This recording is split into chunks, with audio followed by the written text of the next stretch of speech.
छोरा मान्छे भएर जन्मिन कहाँ सजिलो छ। छोरा मान्छेलाई त काल खोज्न टाढा जानै पर्दैन। ऊ त बाँचिरहेको हुन्छ, तर दिनौ कालसँग जुधिरहेको हुन्छ।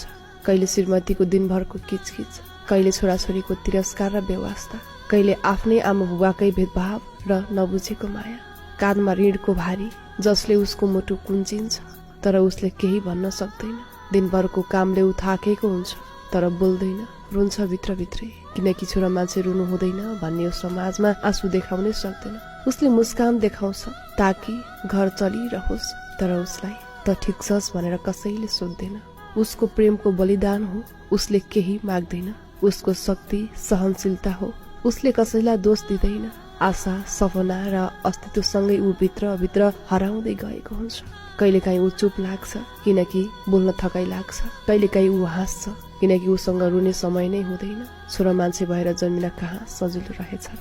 ऊ कालसँग लड्दै हरेक दिन जिउँदो रहने अभिनय गरिरहेको हुन्छ। बाहिरबाट हेर्दा ऊ बलियो देखिन्छ, तर भित्रबाट विनाश हुँदै गएको हुन्छ। छोरा मान्छेको दुःख पनि बुझ्न नसकिने रहेछ।